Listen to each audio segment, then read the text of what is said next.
8월 12일 오늘 만나 성경 말씀은 예레미야 18장 18절에서 20절까지의 말씀입니다.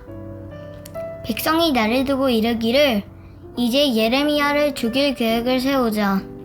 이 사람이 없어도 우리에게는 율법을 가르쳐줄 제사장이 있고 지혜를 가르쳐줄 현자가 있으며 말씀을 전하여줄 예언자가 있다. 그러니 어서 우리의 혀로 그를 헐뜯자. 그가 하는 모든 말을 무시하여 버리자 합니다. 주님, 저의 호소를 들어주십시오. 원수들이 저를 두고 하는 말을 들어보십시오. 선을 악으로 갚아도 되는 겁니까? 그런데도 그들은 제 목숨을 노려서 함정을 팠습니다. 제가 주님 앞에 나서서 그들을 변호한 것, 주님께서 그들을 보시고 진노하셨지만 주님의 진노를 풀어드리려고 그들을 생각하면서 주님의 은혜를 간구한 것을 기억하여 주십시오. 아멘. 오늘 만나로 만나주시는 하나님을 기대합니다. 우리는 계속해서 예레미야를 읽어나가고 있습니다. 공동체 성경 읽기를 통해서도 이사야에 이어 예레미야를 읽어나가고 있습니다. 그런데 예언서의 말씀들을 계속해서 읽고 묵상하는 것이 참 어렵게 느껴질 때가 있습니다. 예언자의 심판의 말씀 앞에서 아멘으로 온전히 나를 향한 말씀으로 받아들이는 것이 쉽지가 않습니다. 이 말씀이 전해지던 시대에는 오늘날보다 더 그렇지 않았을까요?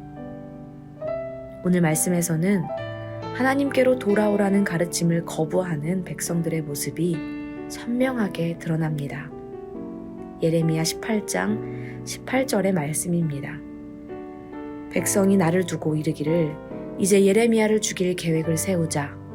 이 사람이 없어도 우리에게는 율법을 가르쳐줄 제사장이 있고 지혜를 가르쳐줄 현자가 있으며 말씀을 전하여줄 예언자가 있다. 그러니 어서 우리의 혀로 그를 헐뜯자. 그가 하는 모든 말을 무시하여 버리자 합니다. 이 말씀에는 예레미야가 하나님께 탄원하는 모습이 담겨 있습니다. 예레미야가 대언하는 하나님의 말씀을 듣고도 거부하던 백성들은 결국 예레미야와는 달리 듣기에 좋은 말을 하는 제사장과 현자와 예언자들을 따랐습니다. 오히려 그 말씀들이 진짜 율법이고 지혜이며 하나님의 말씀이라고 여기면서 백성들은 예레미야를 무시하고 헐뜯었습니다.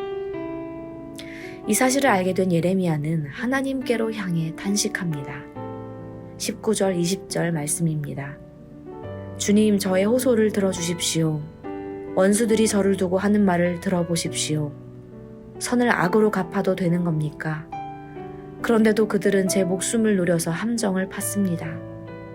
제가 주님 앞에 나서서 그들을 변호한 것, 주님께서 그들을 보시고 진노하셨지만 주님의 진노를 풀어드리려고 그들을 생각하면서 주님의 은혜를 간구한 것을 기억하여 주십시오. 당시 유다 안에는 불편한 진실을 선포하는 예레미야뿐 아니라 다른 선지자들이 있었습니다.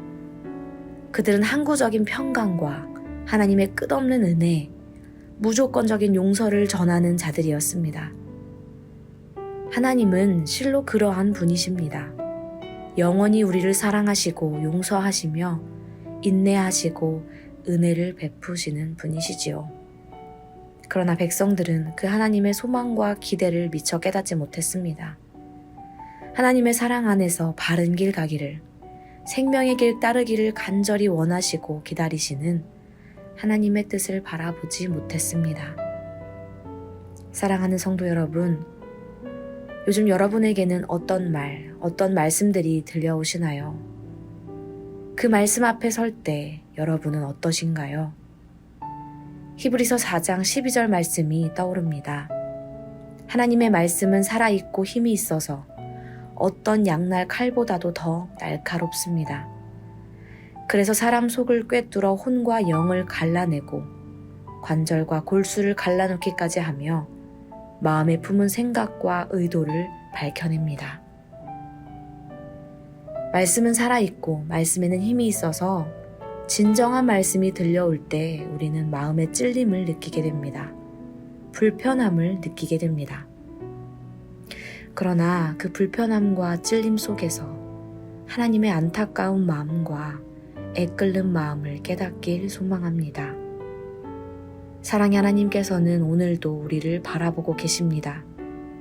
우리가 하나님의 사랑과 하나님의 뜻 안에서 바른 길 따라 살아가기를, 생명의 길 따라 살아가기를 원하십니다. 예레미야가 안타까움 속에, 답답함 속에 탄식했던 것처럼 하나님의 말씀이 우리를 지날 때, 우리를 만날 때 그 말씀을 놓치거나 떨어뜨리지 않기를 소망합니다. 우리에게 필요한 말씀이라면, 우리가 붙들어야 할 말씀이라면 분별하기를, 받아 누리기를 소망합니다.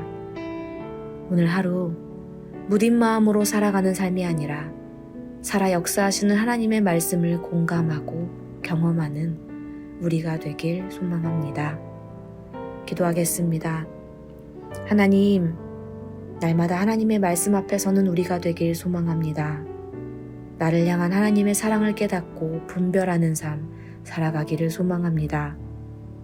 불편함을 넘어 하나님을 바라보는 오늘 하루 되게 하옵소서. 예수님의 이름으로 기도합니다. 아멘. 이제 두 가지의 기도 제목으로 함께 기도하겠습니다. 첫째로 말씀을 기억하며 기도하기 원합니다. 예레미야 시대를 통해 오늘 우리의 삶을 비춰보게 하옵소서. 넓고 크신 하나님의 품 안에서 사랑의 가르침을 따라 분별하며 살아가게 하옵소서. 둘째로 예배를 위해 기도하기 원합니다. 주일을 위해 기도로 준비하게 하옵소서. 한 주간의 삶을 하나님의 말씀 앞에 비춰보고 다시 한 주간을 살아낼 힘과 지혜를 얻는 주일 하루 되게 하옵소서. 이렇게 기도하신 후에 개인의 기도 제목으로 계속해서 기도하겠습니다.